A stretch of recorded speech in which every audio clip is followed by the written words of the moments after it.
Good morning, Chuck Karstensen. Course in Miracles 94. This one is a live one, not a recorded reposting.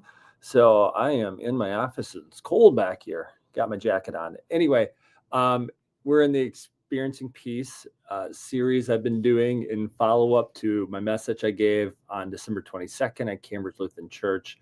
If you want to find that message, go to Cambridge Lutheran Church's live or YouTube page, and then you look for December 22nd. I'd say take the 1030 Horizon message on that one if you wanted to hear it. It's also posted somewhere on my Facebook, but I just thought I'd kind of recap that now I've done several in the series. Last time I talked about experiencing peace through teaching. I'm going to get back to some teaching.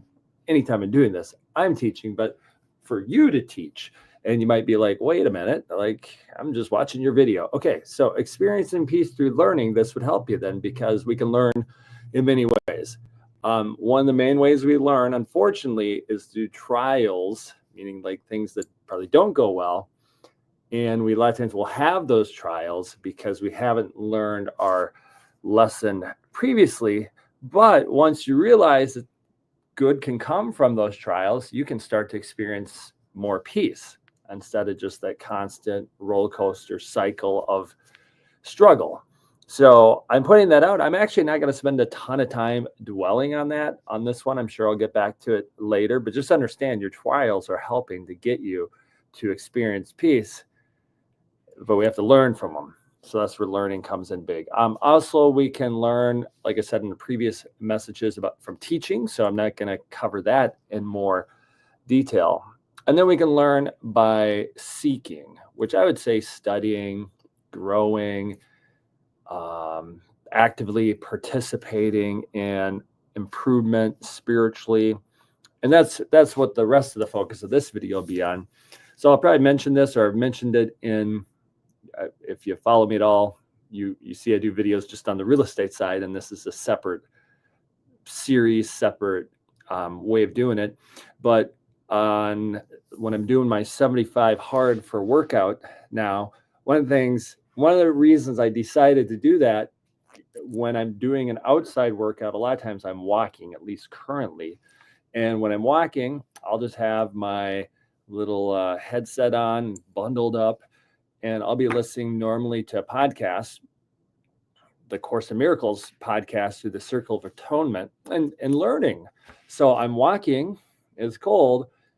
What do? You could listen to music. You could listen to other podcasts. I'm listening to that. So that 45-minute outdoor walk or workout is a learning period, double benefit for me, where I'm listening to one of their lessons. And there's a lot of peace in learning is what I'm understanding. Because it's a lot of times you can look back like there's a message there that's coming that I'm going through. It maybe, it's in their series. I just have the playlist that I'm going down and listening to the next one. And the piece is like, well, yeah, maybe that's why I went through that I didn't think of at the time, back to the trials of life.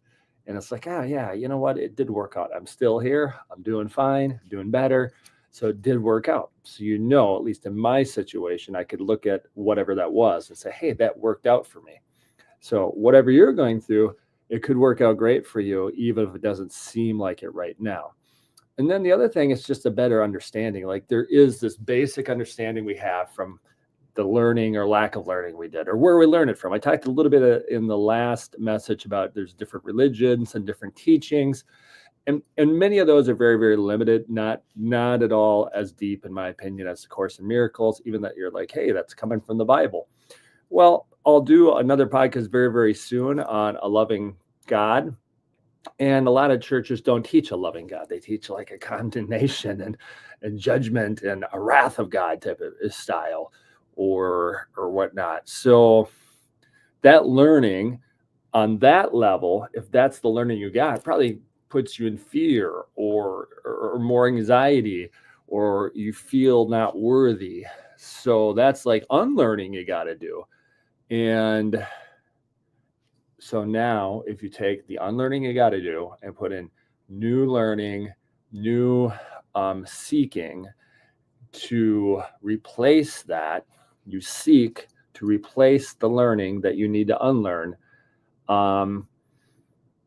that can bring peace, because you're like, wow, I understand now what's now going to help me because I learned something new. It's again another way to choose, once again, a new, better mindset by learning. So if you're going through a trial, you can choose, once again, you might have to unlearn something, but you have to seek the new learning, meaning you have to do something extra, and you just have to practice it. It's the same thing. You have to practice it. You might hear the new learning, try to do the unlearning, and you might stumble, but you have to practice the new learning.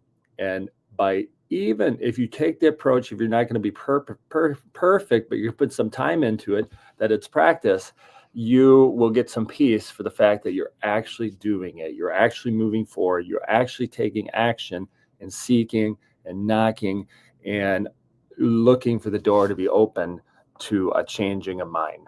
And that'll give you peace and help you move in the right direction. So I hope that helps. Have a blessed day.